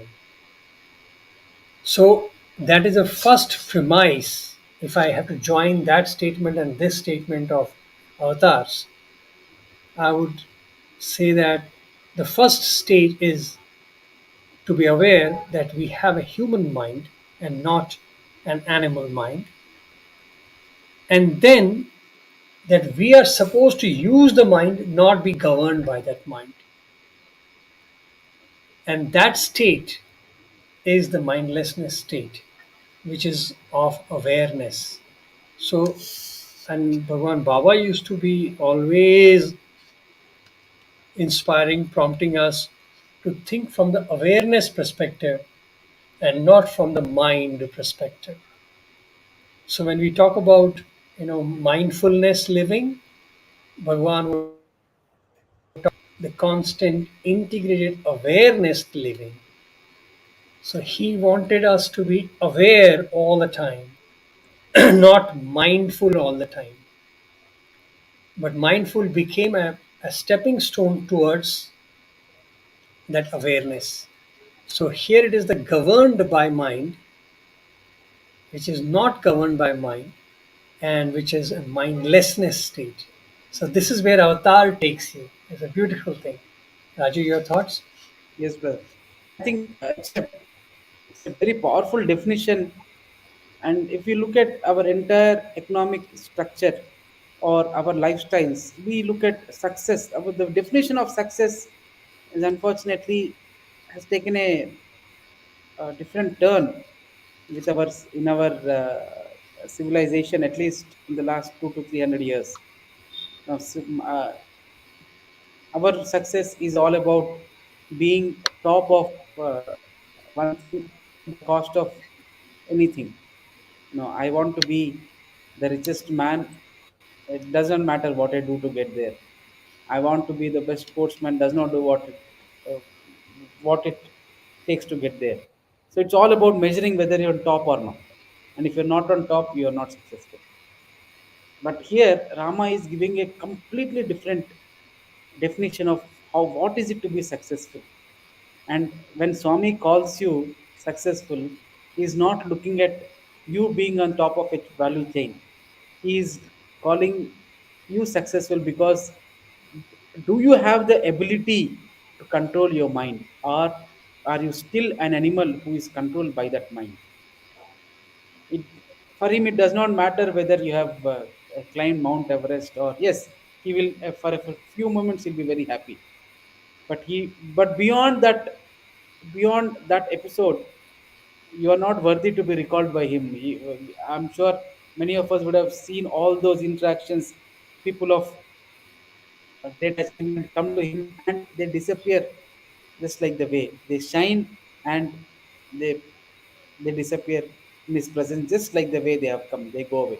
But look at him recollecting the stories of Tyagaraja. Look at him recollecting the stories of Ramadasa, or look at him recollecting the stories of Vasishta, Vishwamitra, all those people, Ramana Maharshi, all these people, he holds them so dear. He holds them as examples to each one of us. For him, they are successful because they have gone beyond the tantrums of the mind. They are not swayed. In his first avatar declaration, very clearly establishes it. మంచి చెడ్డలు కూడా మనసులో సమముగా భావించుచుండుటే భక్తి నాకు. To treat both joy and suffering as equal is devotion to me. It's a basic premise he sets, and that is nothing but the effect of mind. So in some sense, when we cross over these tantrums of mind, we tend to be successful in the eyes of the Lord. I think this opens up a very different perspective as to how Swami looks at our lives. I think the definition of success itself changes. I remember Bhagwan once saying, success is not what you accumulate in the outside world or accomplish as a tournament or as a trophy in the outside world, but success is what you conquer within you. So, the whole approach of the avatar was different when he talks about success. But thanks for bringing that thought, Raju. Because when you look at this sentence, as you're trapped in the mind section, and you forget the word success. So thank you. So let's take it forward quickly, just to only by avoiding dwelling on the objects that one can get rid of suffering fully. And I can't help but recall our student days for that. In fact, he was so particular about our walk, our talk, our how we approach things, and what you should watch and what you should not watch. So all that. So he would not. I remember him coming and tapping on the head of a boy and saying, "Hey, don't think." So imagine, we don't know what he must be thinking at that point of time, and something and tuck, and suddenly you break out of that mode of thinking, because he can see your thoughts, he understands your thoughts, he knows it. So he is the master who can even correct your thoughts. But that is what matters, because the moment you start focusing, the suffering will be inevitable, kind of. Yes, Right? brother. Right? It's a very interesting areas which Bhagavan has taken us. And ego is the cause of all suffering, without which one can experience eternal happiness. Yes. Here we should not mistake ego to be pride. It is not. It is an individual identity, is what the Lord is saying. Right, but isn't it interesting, like how Bhagavan would not tolerate that element of ego entering your head also, and he would just blow you off right there at that moment. He will just, prick that ego, and you're done. Yes, absolutely, brother. True. Like I remember when one of the brothers had they put up this Bhagavatam poem, Bhagavatam drama, in which uh, uh, in which the character Potana, he says, Palikedi Bhagavatam Palikinchadi Ramabhadrundata. It is Bhagavata that which is being spoken, and the one who is speaking through me is Ramachandra, the one who is writing through me is Ramachandra. So that's a very beautiful poem in which he explains very clearly that he is just an instrument. It is Rama who is flowing through him, and Rama got over, and Swami is he's posing with the boys for the photograph, and then the actor Potana comes forward. He's trying to introduce to Swami because this boy is in Swami. He's getting a lot of attention from Swami, so he takes that liberty to introduce the script writer of the drama and he says Swami, he's the script writer of the drama, and the person who the script comes forward and says Swami, I am the script writer. Swami looked at both of them and said, hey, but a few minutes back you said, Palikedi Bhagavat Mata Palikinchad Ramabhadrandata. A few minutes back you said it was Rama who spoke through, it was Rama who, who did this through, and now you're telling you are the scriptwriter, you are actor. It was such a shocker to all of us. We did not know how to react. We just kept looking at Swami, and Swami said, Chalu. He said, acting is not enough, you have to live. And he gave beautiful blessings and to us all. He would not, as you said, he would not lose any opportunity to drive home that message. And another time, I remember like one of the brothers was he was riding motorcycle for sports meet. So he said, Swami, you are the rider of my life. You are the driver of my life. Swami looked at him and said, Acha, atlana? I said, yes, Swami. And Swami said, next tomorrow I will come to ground. You leave the handle, keep looking at me, and then ride the motorcycle. And immediately this boy tells me, but if I don't look at the road, if I look at you, the motorcycle will fall. Some said, what happened? 1 minute back, you are the rider of my life. You're not even trusting me to ride a motorcycle for you. And the message was clear that the Lord does not expect you to just talk, but He expects you to live the words that you talk. I think Rama is very powerfully showing us this.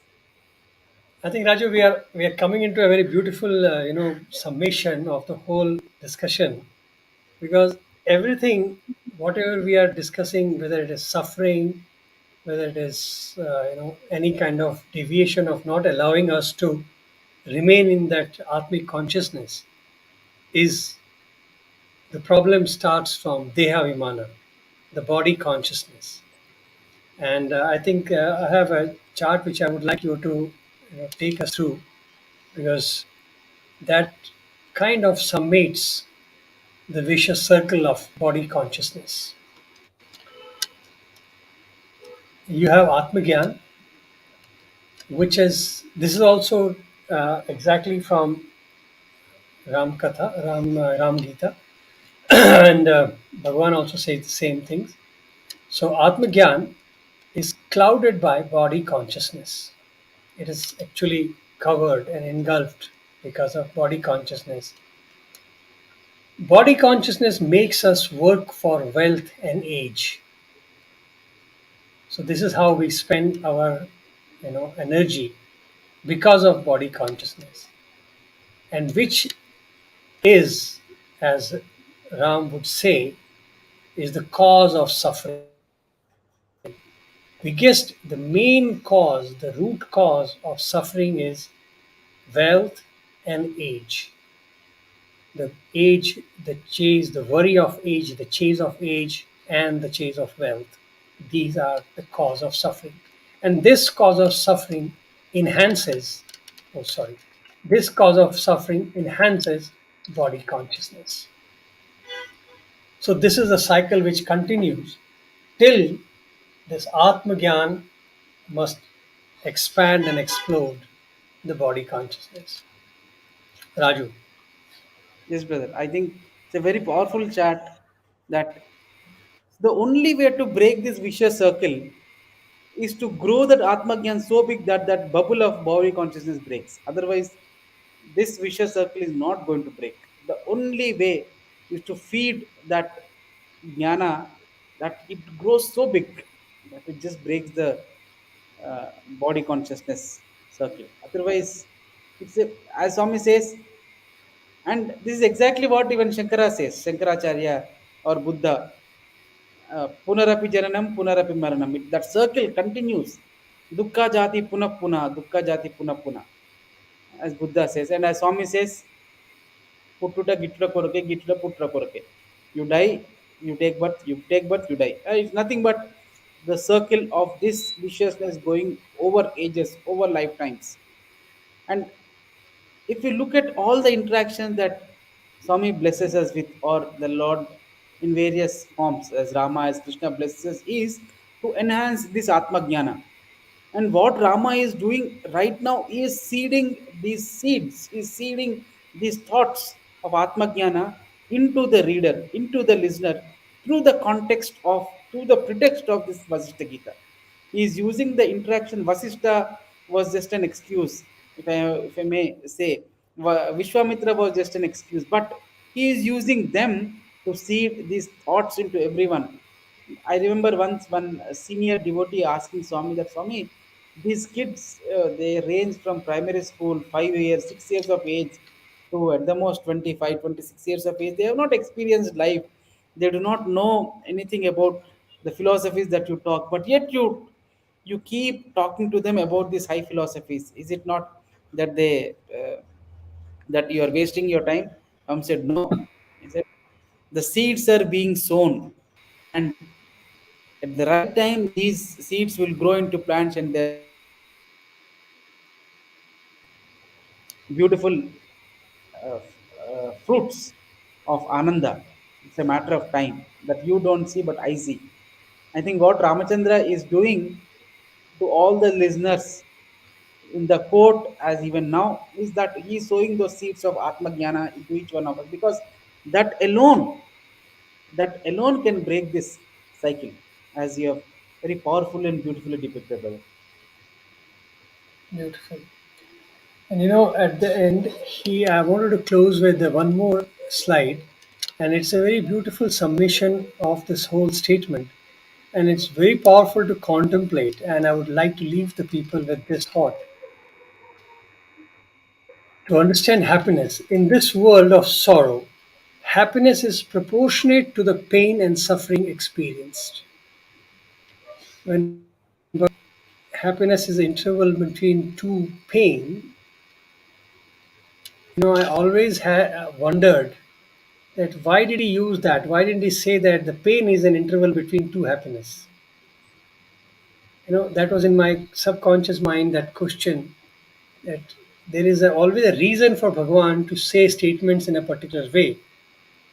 So logical mind would say it is same.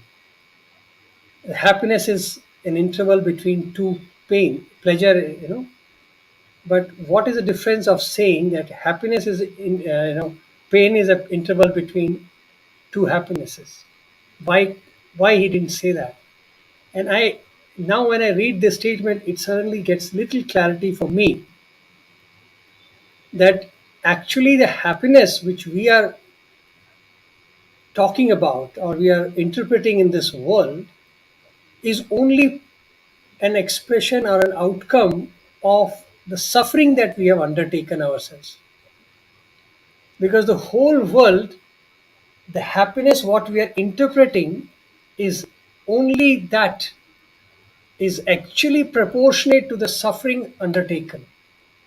And that is probably why Bhagwan would have said that happiness is an interval between two pains. Because happiness here is not prominent, the pain is prominent. Because for experiencing happiness, we have to experience pain, and we experience it's like Bhagwan explaining it so beautifully, and even I find in Ram explaining it, it is like you have a hunger. So hunger is a pain for which the food is taken and you get happiness. But the same food in other occasion may not give you the same happiness, because that hunger proportionately is different. And once your hunger is satiated, then only amount of hunger that you have, only that much proportionate happiness you will get. After that, it will the same food will start giving you more pain, because now you are not having a pain which you are trying to satisfy. So everything in this world, whatever we may look at it, whether it is relationships, whether it is objective love, whether it is anything, it is basically we are putting ourselves in a painful situation with a hope to experience happiness. I find this statement is an eye opener for me, at least, that in whole world, why this Gautam Buddha or everybody talks about this world as a world of suffering. Because whatever we engage into this world is only for suffering. And there is this same example of the donkey which we read before. We are all like that donkey who is allowing for pregnancy so that she could experience pain with the hope of a joy of a child. So we all are undertaking painful life. We are all suffering in our life because we experience happiness proportionate to that. Now, this cycle, if I look at it now, and I get really, amazed by this.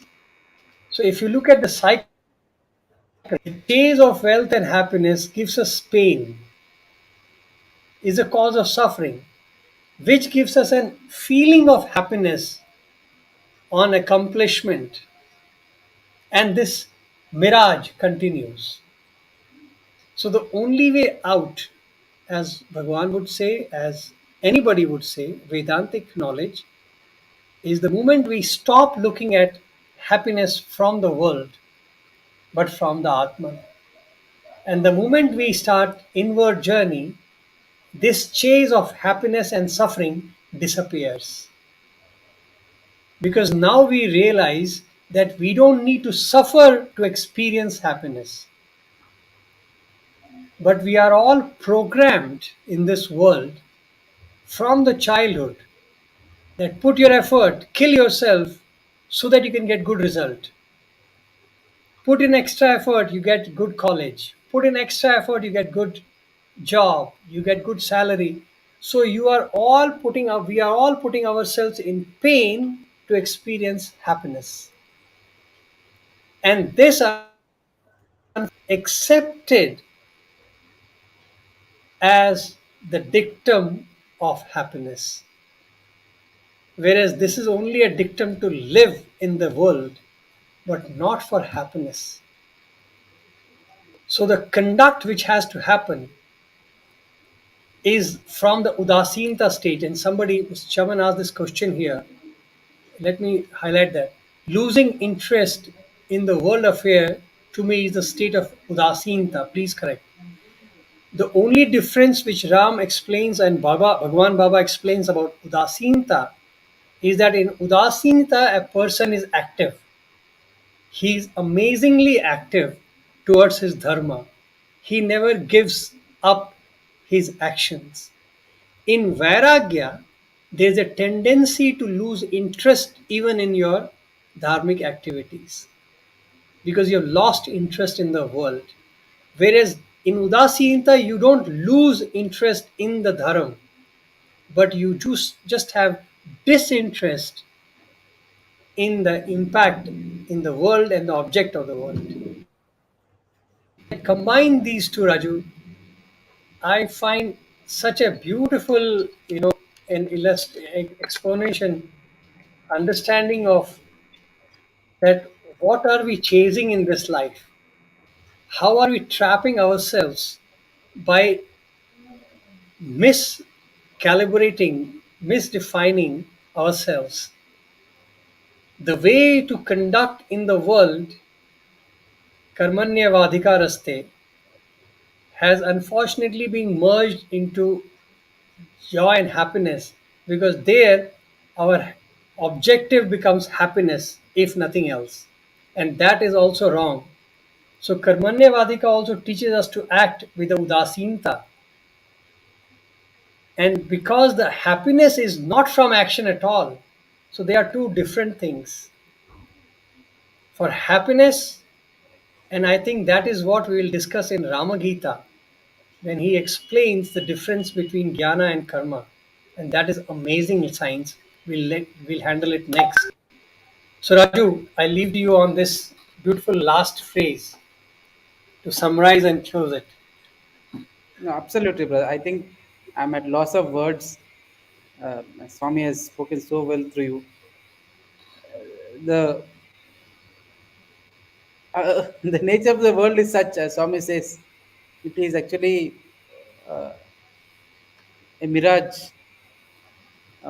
There's a story that Swami talks about how a dog gets into a, a palace of mirrors, and the dog is very angry, and in the reflection it sees hundreds and hundreds of dogs being angry. The dog barks and hundreds are barking back. The dog smiles, hundreds and hundreds of dogs are smiling back. The dog is just seeing its own reflection in all those mirrors, and it is feeling that uh, there is something that has to be attained, that there are enemies, that there are friends, that there are relatives, that there are known ones, that there are well wishers, while all that was existing was this dog alone and its reactions alone. So dog, and Swami ends saying that you are also in that mirror of palace of mirrors. This world is but a mirror, and what is projecting is just your own self. So it is that ignorance, just like the dog. And that story another time Swami reminds, where he says the dog gets so angry that it barks and barks and it dies because hundreds of dogs are barking back. And our own ignorance gets projected into this world, and that ignorance take the form of suffering, and it through the form of body consciousness it feeds away, it kind of feeds off our happiness, it takes away uh, the real essence or the purpose for which this human birth is given. Body becomes a prominent, from a tool it becomes the master. You are driven, I mean, if you look at, I remember once Swami had sent us to one of the shopping malls, and one of the boys came back, and he said, Swami, all that I see is only materialistic thing, that is about getting making the body beautiful, making the body bright, making the body look handsome. It's just about that body, Swami. Swami said, that is what the world has come to. But to a man of Atmic knowledge, it's a very different world, for which Rama has shown to all of us. And Vasishtha also spoke about it. So I think what is that Atmic world, what is that vision from the Atmic level is what gets expounded in Ramagita. That is what we should be looking forward to. It's interesting now. Can you imagine all this knowledge which we would have passed on as a teenager's thoughts was actually an, I would say, a preface to what Ram is going to show to the world as it comes. And Ram has spent, unfortunately, we haven't, we nobody gives enough importance to those areas. But Bhagwan Ram, if I look at the story, he has spent quite a lot of time giving discourses and elaborating on the Vedantic texts, Vedas. But unfortunately, the discussion more or less rooms around the story part of Ramayana. And a formal text like Ram Katha, Ram Gita, was delivered by Ram when Mother Sita was asked to be dropped in the forest, and Lakshman comes back and he questions in when he finds an appropriate time to Ram, and that turns out to become the text which we, the world, knows as Rama Gita. So, brother, we pray to Bhagwan that he gives us enough strength. We need all the blessings and support to dwell into that, and we will be happy and honored and blessed to bring a beautiful comparative study of Rama Gita with Satyasai Gita. What Bhagwan in 1986 gave, 1984, I think 85, 84, 85, Swami gave it to us. He gave it for a month. Ram probably would have given the same time to Lakshman and Hanuman. We don't know. But it was a shorter version. Bhagwan has given us a very elaborate text.